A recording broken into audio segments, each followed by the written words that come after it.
Hi, my name is Mayhemstar and welcome to Canidae. I try to flick the lighter again, getting more and more desperate now. I can feel their eyes on me as I fail again to light the fuse, my hand starting to shake. Picturing the scowl on Red's face, I flick it harder, and lit. I quickly hold it against the fuse as it snakes up the length faster than I was expecting. Remembering my fear of the explosion, I scramble to my feet and run towards them. Clambering noisily to the bushes, I can see Blue perched on a rock and Red leaning against a tree. I don't have time to apologize as I hear the crackling starting behind me. Plumes of smoke erupt out of the rocket and the noises get louder and louder and louder until a few sparks sprinkle the ground and the rocket doesn't even fire. It's a dud. I start to feel their eyes on me again. Red sighs dramatically. Man, seriously. I slowly turn around to face him, my chest constricting as I realize how much I fucked up. You swore up and down to me that this would be the best way to start the night. You made us watch this instead of going over to Liam's. He breathes in heavily through his mask, the dark eye holes making it impossible to read his expression. I can tell he's becoming furious. He starts to fiddle with his bat. Listen man, I'm so sorry. Sean told me how good these were going to be and I really believed him. I wanted to impress you. There's still the rest of Halloween? His posture changes as I start to grovel, relaxing the white knuckle grip on his bat. I know it still won't be good enough. I look over at Blue for support and he just stares back, oddly still. I'll do whatever you want for the rest of the night to make it up. I promise I won't pussy out like with Ed. Red barks out a short laugh at that, back to lazing against a tree trunk. Blue huffs and starts to root around in his bag, gripping something. I'm gonna make you regret that promise, Rond. Besides, you already owe me. If the night's gonna improve after that, let's go. Any ideas of what to subject him to, Blue? My chest starts to tighten again, knowing exactly what Blue considers a fun use of his free time. I used to catch him pulling the limbs off bugs when we were younger, not knowing he graduated to something stronger, until I found the mice in his room. I've been meaning to. Wait, I know what we're gonna do. We're gonna make the runt get back at Sean for his shitty fireworks. A rock through his window, maybe. I start to breathe again, realizing I'm not gonna be subjected to whatever Blue was thinking of. My stomach sinks the second I realize what I'll be doing instead.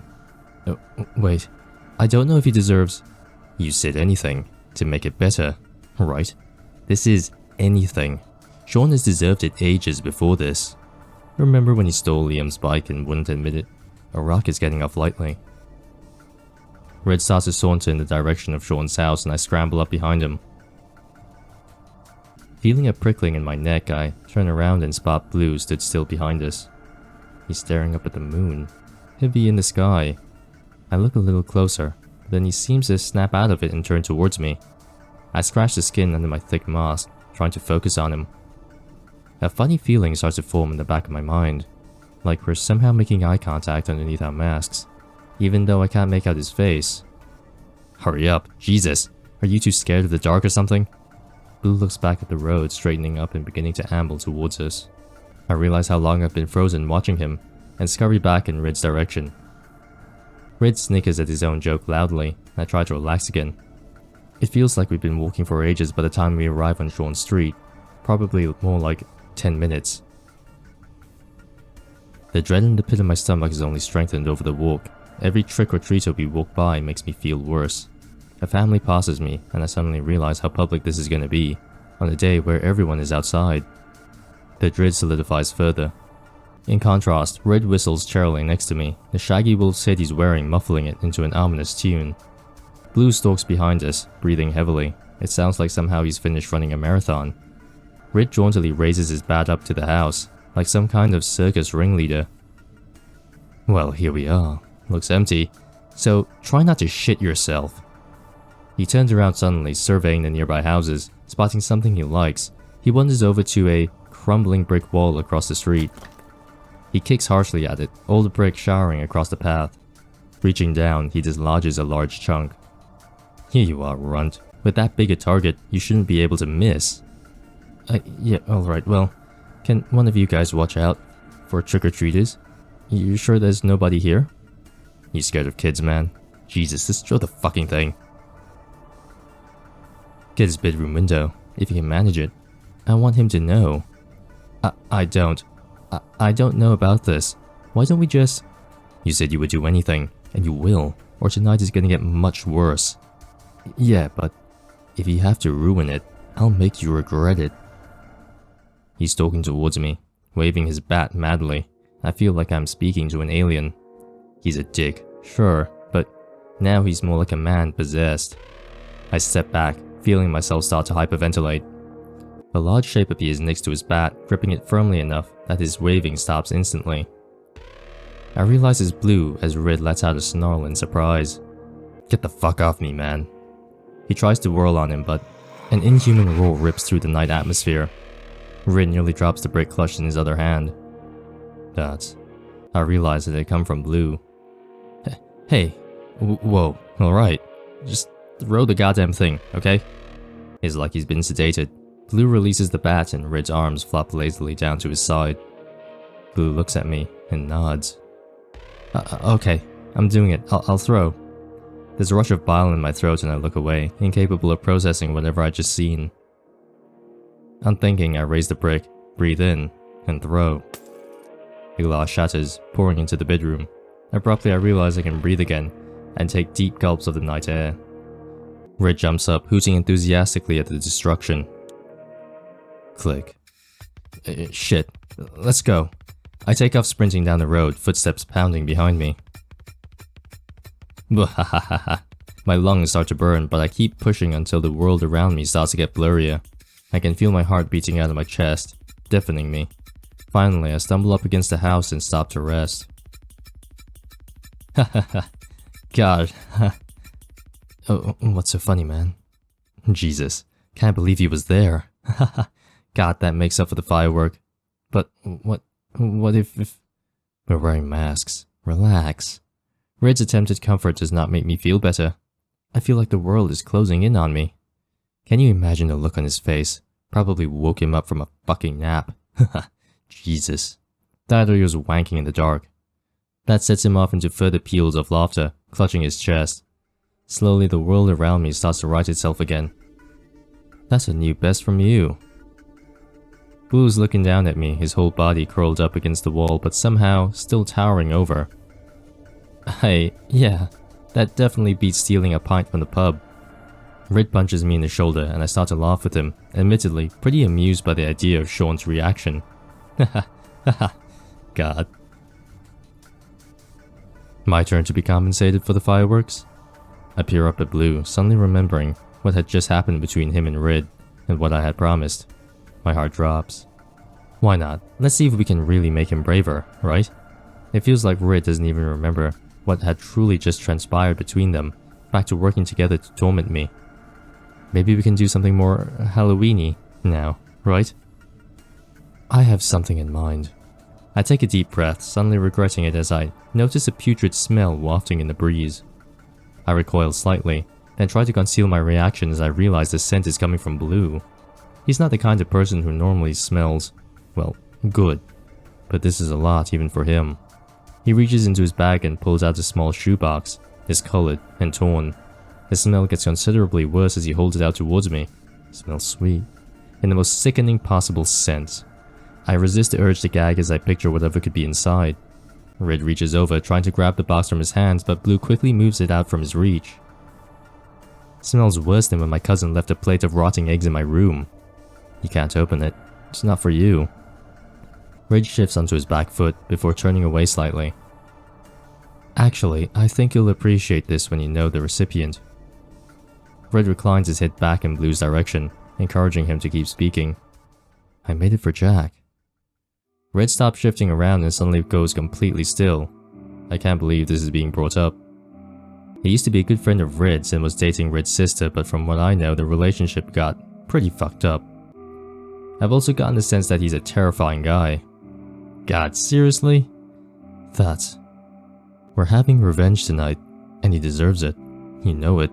All we have to do is get Green to leave this for him. I remember my place in all this and snap back into reality.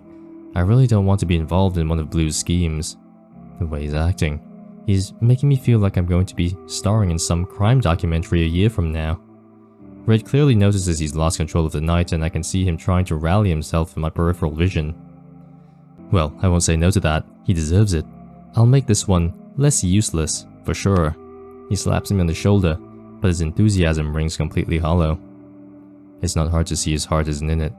Still, it's much harder to get out of this now. He's approved. Listen, I get what you're doing, but I don't think I can do this without knowing what's in that box. I look over at Red for support, but he doesn't seem to be paying me any attention, scuffing his boots against the pavement. Probably a dead animal, or a fetus. I reckon it's a fetus. I reckon it's Red's sister's unborn fetus. Yeah, and technically speaking that would be Jack's dead child. Not until you put it there. Come on, why not? No, you can see it if you do it. That's... I hold his gaze for a very tense couple of seconds. It doesn't take a genius to figure out what is probably in that box. His experiments flash in my mind, and I can feel myself becoming even more aware of the smell. Inclining my head up at him, I swear I can see the snout on his mask curling up into a snarl. Jumping, I push myself backward against the wall and look again, but his mask is completely the same as it was before. Slowly, he pushes the cardboard box into my hands, no reaction at all to me nearly jumping out of my skin.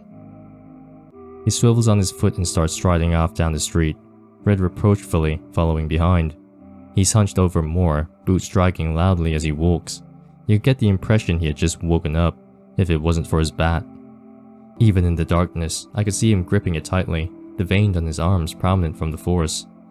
Eventually, I start to trail behind, actively trying not to look at the box in my hand. It dawned on me that Blue prepared whatever I'm holding long before our plans even got derailed. Which means he was going to do something fucked up to this guy anyway. Revenge is clearly not a motive for him. Thinking about that makes me feel sicker, so I try to focus on the Halloween decorations. Jack's house turns out to be pretty close, Blue having led us there. Luckily, it's getting pretty late now and there seems to be less families about. I trudge along with the group before Red suddenly swings his bat out to the side, blocking me from walking. What? Don't get any closer. His lights are on. His earlier cheery demeanor is completely gone as he scans the house. There's an alley in the back that leads straight to his garden. Just turn right and hop over the second fence. That's his. I really do not like how quickly this is escalating. I should have dealt with this guy a long time ago. Red's mood shift is also not helping, as I imagine if he lingers here much longer he might actually get to use his bat. I realize I need to get this over with, but I just can't. Guys, this is crazy, yeah? Stop being a little fucking weasel, alright? Aren't you supposed to be a coyote tonight? I'd forgotten how quickly he had been to fly off the handle earlier, but watching him turn on me so fast I realize how much more unstable he seems. I can't even bear to look at Blue knowing he orchestrated this beforehand. Alright. First turn on the right, yeah? Blue just nods affirmatively. I don't want to know why he knows this. Stumbling into the alley, I realize the stench of the box is only getting worse. I gag a little, but try to quieten myself as I get closer. Shuddering, I realize I could just leave it in the alley, or find some bin for it. There's no reason to get arrested doing Blue's weird shit, when he'll never know otherwise. As I look into the alley, my eyes are drawn upwards to the sky. A horrible shiver goes up my spine as I look at the moon, surprisingly large among the stars. The feeling that something is deeply wrong fills my chest, but the moonlight is relaxing. My legs start to move of their own accord, and I realize I'm going to fulfill Blue's task anyway. Blue's a fox. Red is a wolf. We are a coyote. Now, I don't remember what typical coyote characteristics are, but I know for certain wolves tend to be a bit more violent, and the fox for certain is sly. And he's definitely sly because he devised this whole plan, the dead animal thing in the box, way before this night even began, which means sooner or later he was going to, as they said, give Jack this present. Coyote, what does the coyote do? Coyote scavenges? I don't remember off the top of my head. I'm gonna have to go read up on it. My legs start to move of their own accord and I realize I'm going to fulfill Blue's task anyway. The fence stretches up before me and I reach up to grasp the top, holding myself ungracefully up and over. I land with more of a thump than I would have liked in his garden, urgently trying to assess my surroundings. It's a pretty disgusting garden, patches of grass wilting and piles of rotting wood furniture lying in corners. Nearer to the door lies a large wire cage among various clothes that have clearly fallen off the washing line and have been left in the dirt. Hearing movement on the other side of the fence, I remember the situation I'm in. I scramble up to the back door and quickly lay the box down, pausing as I grip the lid. That... a rabbit? It's clearly been skinned and left to sit in this box for who knows how long, congealed blood coating the inside. A wave of nausea hits me faster than I can process it, and I pry off my mask before vomiting into the grass. I feel dizzy as I look up again, trying to contain my retching. Fuck. Ooh. That. I try not to think about the implications of what I'm looking at and turn away from it, back towards the fence. I grasp it again, hop and nearly fall flat onto the ground on the other side. Breathing deeply, I wipe at my eyes under the mask and try to pick myself back up. I lean heavily against the wall for a second, my legs not willing to cooperate. I'm not in the garden anymore, but I'm still too close by, so I hasten to my feet and drag myself onto the street. I avert my gaze as I approach them. I can't bear it. Right, let's go. I hear Red moving away from us and I try to shadow him, bringing my breathing back to a normal level. A hand grips my shoulder and I hear mocking laughter from over it. Hey, it'll get a reaction. He's too close to me, and I can't even stomach a nod to the affirmative. I swallow. You gotta tell me what's in that box. Seriously. I tilt my head lopsidedly at him, trying to focus on the words. It was my plan, I'll tell you. I'd say you'd be impressed. Rid stands at the attention, clearly hating the suspense. I remember you mentioning he had a rabbit. He thinks it went missing 6 days ago. He'll know where it went now. The world feels like it's going out from under me as I watch Red's reaction. His shoulders tense up even further, then they drop, then they tense again. He looks away wildly, then looks back. His rabbit? His bat starts to move at his side, twitching as he shakes. That goddamn rabbit. My sister loved that thing, you sick fuck. What the hell is wrong with you? He snarls and I swear I see a flash of yellow in the eye holes of his mask, a wolf staring back at me. All at once he leaps at Blue, bat raised over his head. I throw myself out of the way as Blue grips in midair, their bodies colliding as they both tumble to the floor. Hey, stop. I feel like I'm watching something more animal than human. Bodies and matted fur, roiling in constant motion. Red quickly lifts his bat and swings, Blue's head snapping to the side with the force. He goes limp for a second before surging back to life, kicking at him. Red raises his arms to strike at him again, but Blue roars and throws himself upwards. Rolling over, he uses his sheer size to pin Red beneath him. I should step in, but I can't breathe.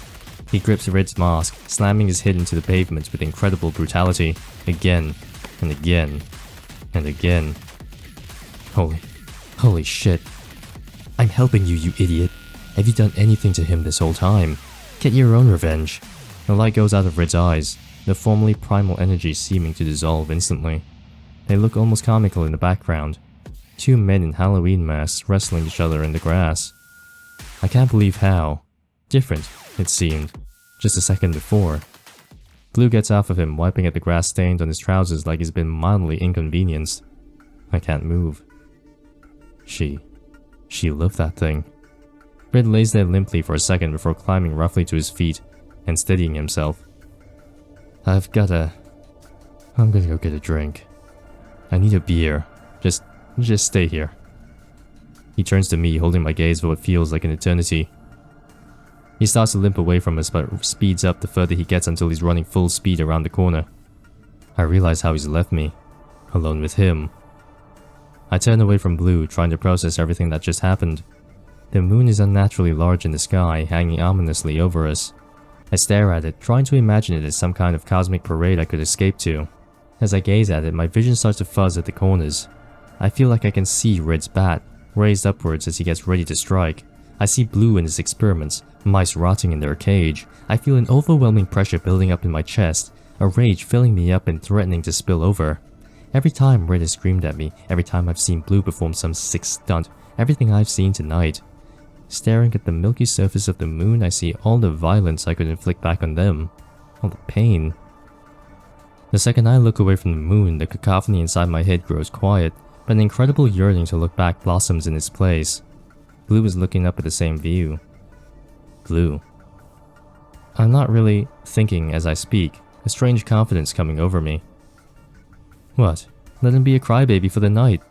I cough and stare down at the grass, the breeze starting to chill me through my costume. You can't fucking attack each other. It isn't right. I have no idea how I'm doing this. He flicks his gaze over to me, annoyance starting to show in his stance. You'll notice, he was the one to attack me. Am I supposed to not defend myself? There's an incredible threat in his tone now. You knew what you were doing. I've known you long enough to be sure that you knew exactly what you were doing with Rid and that poor fucking rabbit. Ooh, what's his... Oh, so that's what he looks like. His head really flicks at me this time, and before I know it, he slammed me back against the fence. Gah. I choke out as he pins me against it, one hand in my neck and the other gripping my left arm. You are a coward. Grow up. He squeezes harder. I pinwheel my legs around in an attempt to kick at him, but he's too strong. I did it because he deserves it. You think I care about our personal bond? I scratch his hold with my other arm, cringing away from his rancid breath. I wanted a reaction out of him, and I got it. You get so upset over what happens to a bunch of animals, but you don't realize. He slams me back into the fence again. You're both mice in a cage. You're just the more pathetic one. One of my kicks finally connects a little harder, his knee buckling underneath him. I try to dive away, but he's still lashed onto my arm and he pulls himself down on top of me, snarling. I cringe from the punch, my head snapping against the concrete. Look at me. Look at me. He grips the snout of my mask and pulls it around, facing directly towards him. My head throbs from his attacks, but as my eyes focus in, I see that he's not human anymore. His mask has become alive, the formerly dark eye holes illuminated by a piercing yellow gaze. He snarls louder, his canine shining in the light of a street lamp. I can feel claws digging into the flesh of both my arms. It's almost like he's trying to speak to me, a twisted growl fighting its way out instead. Suddenly, I see the moon over his shoulder, my vision sharpening down to a point. I twist and kick, sending him toppling over my side. I clamber to my feet and kick at his torso, only vaguely hearing the sound of my own snarling as I strike again and again. Stepping back, I feel deep wrongness within myself. His crumpled form lays beneath me, chest heaving as he takes in deep gulps of breath. The moonlight shines on him now, even larger on the horizon, and I realize I want to kill him. Embrace it, fight back, save, pretty much. Nice animation. Embrace it. An incredible warmth fills me as I stare down at him. The breeze rushes around my ears, the sound of the grass rustling filling the landscape. I can hear mice scampering through the dirt and feel an urge to rush towards them, but Blue's wheezing reminds me of what I'm doing. I turn to him, tense as I watch him twitch. Something crunches, hard. Ugh. He brings his legs up to stand, but his legs spasm and his boot falls away, revealing a clawed foot. He groans as his bones shift out of place, his arms snapping and reshaping before my eyes. I take the opportunity given to me, and pounce. He lets out a half-formed snarl as I try to bite at his neck, only vaguely aware that my mask is in the way. My body has started to feel incredibly distant, and I switch to raking down his torso with my nails. A horrible squeal emits from his throat, which switches to a choked snarling as his body continues to fight against him. I can feel him reshaping underneath me, his large torso creaking and shuddering. Slamming my knee down into him, I feel a sickening snap as his chest caves in. His yellow eyes stare up at me, and for a second, I wonder what I'm doing. I feel a horrible shifting in my leg, and then I feel my knee joint disconnect. Oh, fuck. The fox kicks out beneath me, his clothes now engulfing him. I try to keep my hold on the squirming mass beneath me, but my tension blurs as my hips shift and crunch. I fall backwards, my head striking the pavement. The pain engulfs me as I lay there, spasming as I try to resist the changes. Another wave hits me as I try to scramble to my feet, my trousers tangled around my feet. The pain now radiates through my arms, each one of my fingers cracking as they reform into tiny stumps. Ugh. So they do transform. I figured they would eventually, it's just how and how bad, and is it figuratively or metaphorically? but I guess they've actually transformed. As the feeling fades for a brief second, the fox lands on top of me, teeth sinking into my neck as I try to scream. I try to swat at the furred form above me. My half-formed legs are useless as the pain swamps me. The teeth dig in further, twisting as I feel something tear. Warmth gushes down my neck and I desperately summon all my strength to throw the fox off, hearing it smack the tarmac next to me. It squeals and squirms. I turn over, attempting to use my right arm to clutch at a deep gash. My shoulder feels fused in place and I realize my arm can no longer reach up to my neck. I thud down limply as my strength leaves me. Ugh.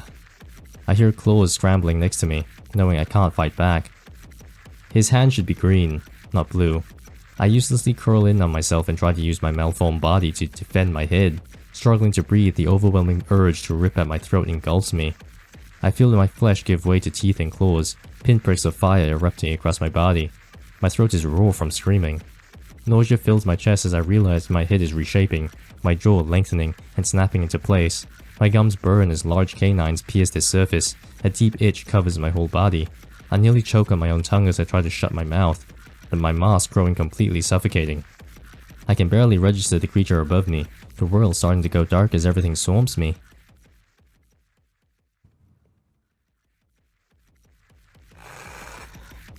Hark, I guess we're blue now. I woke with a start, breaking my claws against the fox. It's smaller than I am, blood soaked into its matted fur. My whole body screams, but the adrenaline within me is overpowering. I lunge at it. The squealing only drives me on.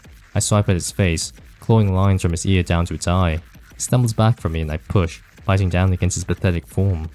Blood hums underneath the warm fur and I go in for the kill. One last horrifying squeal raises from its throat, but it goes limp in my jaws. And we've got him. He's dead. I pull back, faint recognition stirring in my mind. The longer I look at it, the more confused I feel. This isn't where I should be, and I don't remember why I'm here. Swiveling my ears, I refocus on my environment. The sky's getting lighter on the horizon and I grow concerned about getting back home. I don't know what that is. Everything feels increasingly fractured, a sense of tragedy blooming in my chest. I trot in a small circle, recognition beginning to flicker but fading away faster than I can understand it. Grr? I look down at my prey, worried somehow that it might still be alive. Completely unmoving, it lays there. In the corner of my vision, I see the source of the growl. Oh, he's back.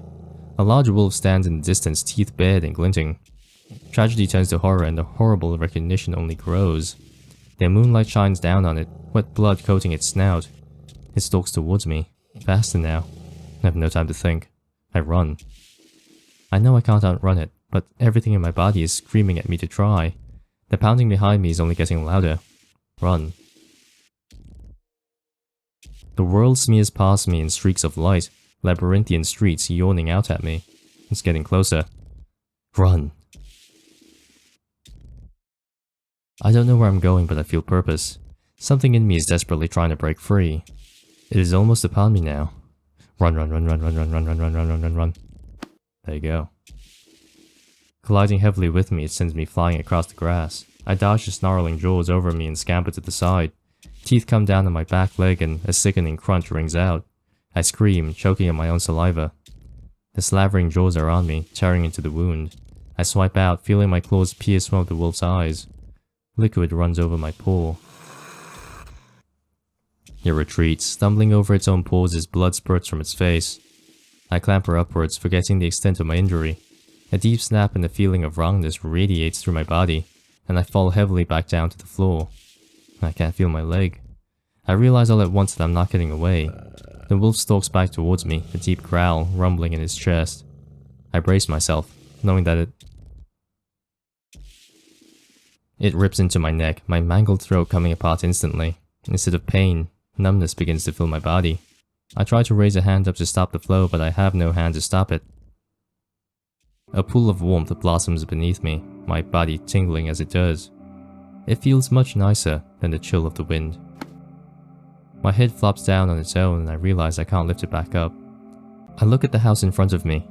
The night is peaceful. Recognition flickers distantly in my head. I look closer, the smell of something in the kitchen, wafting out towards me. This feels...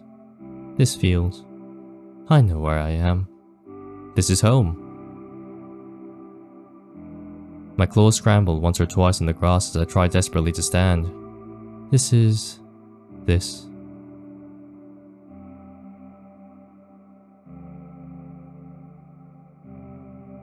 Ending 1. Embrace. What's going on? Let's go get that other ending. Fight back.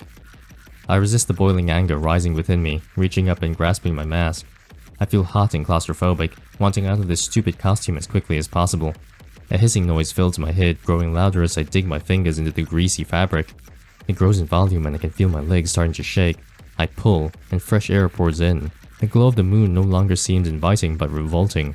I look down at Blue's damaged form and it feels as if a miasma is surrounding him. The air is charged as I approach him. Whatever is influencing me, clearly having seeped deep into his body. His heavy breathing sounds more like growling and I can see his chest rising and falling rapidly.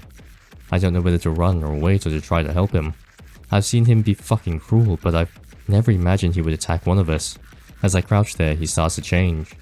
A twitch starts in Blue's leg, almost looking like a dog trying to scratch itself. Suddenly, a sickening crunch rings out. Ugh.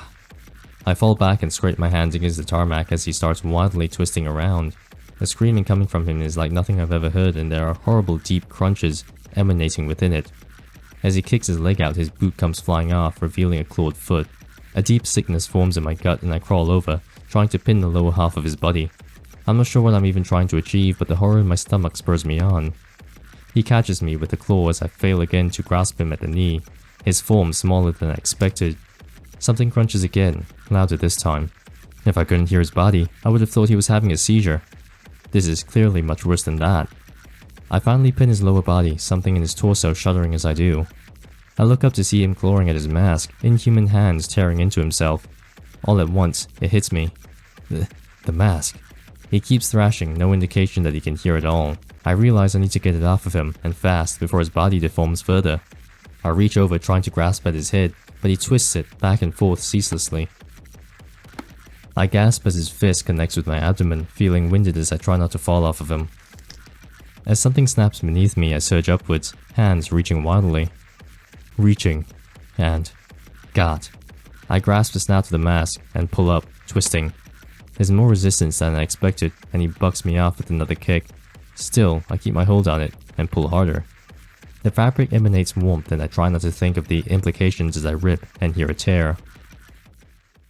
I fly back as the mask finally comes away, landing roughly on my back. Breathing sharply, I collapse back against the road.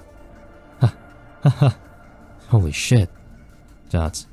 Once the hammering has resided in my chest a little, I slide unsteadily back to my feet. I can finally see his face, blood-soaked, but intact. His eyes have rolled back in his head, and his breathing is faint, but I can no longer hear his body shifting and breaking. It dawns on me, the kind of changes his body has already gone through. I don't know, even a little bit, what this could mean for him. There's a ringing in my head as it starts to set in. I mean, he attacked me, but I can't imagine him deserving that. He just changed. I look back up at the moon, but it makes the ringing louder, so I quickly avert my gaze. Fucking Christ. The world feels like it's tilted on its axis as I look down at my own hands, then the mask. Have I changed as well? Could that have happened to me if I hadn't taken off my own mask? That thought makes the sickness in my stomach nearly bubble over and I take a deep breath of the night air. Should I call someone? What would I even say? My head is still spinning now and I resist the urge to sit down. Grrr. The sound is distant, but I feel as if I've been hollowed out. The rumble seeps into my bones as I look around for the source. In the corner of my eye, I see it. Piercing yellow eyes stare back at me from the darkness. Horrible recognition sweeps me. There he is. I know at once that this creature is red. His lips curl as the snarl grows in volume, slowly stepping towards me from the shadows. As light is cast on him, I see the unmistakable tint of the dark blood around his jaws. He moves with the predator's grace towards me. I flick my eyes down to Blue, realizing I can't leave him like this. As I look back up, the wolf is even closer to me, moving silently across the road. I have to act, and I don't know what to do. There's no way I can carry Blue anywhere, but he can't get himself away. I look back up at it. The muscles in its hulking form shift elegantly under the matted fur, the huge size becoming clearer every second. I realize there's nothing I can do for Blue. Turning, I run. My heart thumps against my ribcage. Resisting clattering to the floor as I sprint away, I slam my foot back into my shoe as it nearly falls off. I don't hear anything behind me, panting filling my ears. Spots begin to appear in my eyes as I'm forced to stop and lean against the building. I breathe heavily, memories of running away after throwing the rock flooding back to me. It feels like years ago, even though it could only have been an hour. The moon hangs heavily overhead, its sickly glow calling out to me again. I can hear a horrible rending of flesh as it shines on me, shredded by sharp canines. I pound my fists against the wall until I can no longer hear it, and sink down. I must be losing my mind. Deliriously, I close my eyes and see that blood-soaked moor. I think of Jack, and an epiphany comes to me. I don't know why, but I feel in my core that it was his blood. Shakily, I rise to my feet, an unknown sense of purpose beginning to fill me. Red must have killed him. I know it. I don't feel tethered to reality anymore, but I know what has done this. Red must have gone back for his revenge. I already know I've left Blue to die.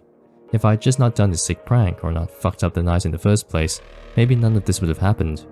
I can't let people keep dying. I realize I'm gonna need to kill that creature. I'm going to need to kill Red. My legs start to move without me and I let them lead. I feel myself coming in and out of reality as I stumble around, Halloween decorations flickering in the dark. I need to find him again, and I'm concerned about what I'm going to see when I reach him. I hold in a retch as images of Blue flash in my memory. Unlike Red, I'm not used to getting into fights. I draw a small pocket knife out of my trouser pocket, warm from the proximity. Realistically, the blade is tiny. I got it as a gift and I only carry it out of habit and convenience. I try not to think about how I'm actually going to use it as I flip the blade and clutch the handle.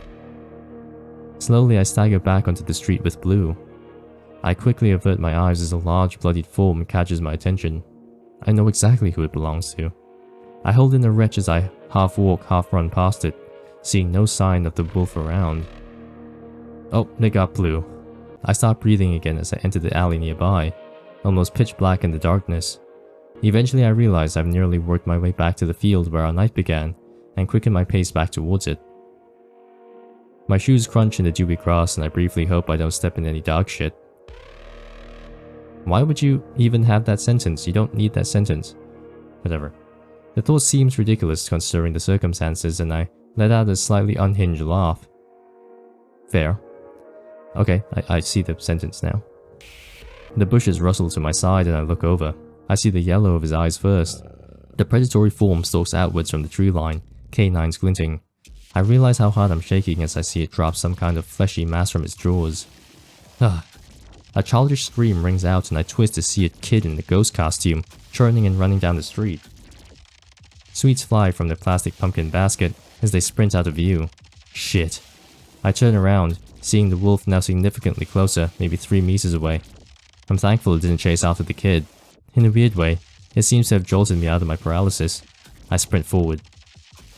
A snarl rips out, the large beast charging forward as well. Its large face collides with my arm as I twist out of the way at the last second. The wolf slams me back and I quickly refocus on the knife in my left hand. It turns to me again as I plant the blade into its shoulder, warm blood coating my fist. It yelps, but keeps pushing forward. I try to hold it back with one hand, my fingers releasing the knife. Shit. I realize how futile this is and try to throw it back, feeling a claw pierce somewhere around my belly button. I scream. Teeth clamp over me and I scream once more. In a fit of adrenaline, I wrap my hands around its thick neck and use all the strength I can summon. I slam its head into the ground, feeling it go limp for just a second, and release my bloodied fist. Terror consumes me and I jump to my feet, the world hazy. I start to limp away, quickening into a sprint as I hear pounding behind me. The pain in my hand darts up my whole torso, feeling like an electric shock. As I reach the street, I realize I've got no idea what I'm doing, no possibility of outrunning this creature. The knife didn't seem to slow it down even a little. Terror grows in my chest, but a bin to my left gives me an idea. Hearing the wolf right behind me, I reach out and grab. I stumble slightly as I pull down, but the bin clatters loudly on the floor behind me. The wolf slams into it, garbage spilling onto the street. I take advantage of the brief distraction and turn sharply into another road. I have absolutely no direction, but something catches my attention. Strips of fabric lie in a heap, along with... Wait. A large, dented bat sits amongst it. No way. Paranoia agent? I have no time to consider what led me here as I reach down and grip the bat, hearing snarling behind me. I swing, feeling metal collide with flesh. Another yelping snarl rings out and I see the furred body hit the floor. It recovers fast though, clawing back towards me. It moves faster than I expect and the bat glances off of his teeth, digging into my arm. Ugh. I splutter and scream, but it digs in further. I fall back and hear something tear, those teeth finally leaving my arm. Everything starts to fade, but I urge myself back to reality as it surged towards my face. It moves in slow motion as I feel myself swing the bat up towards it. It gets closer and closer, and I hit first as it falls down, limp body flopping on top of me. I struggle to push it off, finally sliding my legs out from underneath it. As I stand, I swing again. It twitches and brings a paw up to stand. I decide to hit it again to be sure, and again. Everything goes still as I hit it again, seeing the color truly leave its eyes this time. My head spins as I realize it might all actually be over. I feel like I've slipped into a different world without my knowing. I look over at it, its chest no longer rising and lowering as it breathes. I remember exactly what it is. I laugh. A little. Feel sick, and then throw up onto the street beside me. I sit down hard, feeling weakness throughout my whole body. Resting my head against the road, I watch the stars. I think of going back home, but I can't find the strength to move. A feeling of madness descends on me, and I realize something is truly broken. I clamber to my feet, clutching the bat limply in my hand. I ignore the feeling of warmth gushing over my arm. As I begin to walk away, I hear police sirens in the distance. Fight back. That's both endings. I think that's pretty interesting, because it could all just be a metaphor, that they're all just animals, and specifically they're predator animals, fox being sly, wolf being very dominant and violent, and the coyote kind of being the scavenger, not necessarily the weak, and not necessarily sly, or dumb, but kind of like, I'm not really supposed to be at the forefront kind of character. It's more of the scavenger character. I quite like how the bat was introduced. I like to talk about Chekhov's gun a lot. And the Chekhov's gun in this story was the bat, and the bat was mentioned. It wasn't used on Jack per se, but it was used on the person that was wielding it. And I think there's a lot of irony to that, and I like that. The art style is simple, it's good, I like it. There is really no issue that I see specifically for a game like this. It's a visual novel, it's tight, relatively tight, simple. I guess there are some story elements that could be skipped. But at the same time, I feel like they had to give reason to build up Green's character.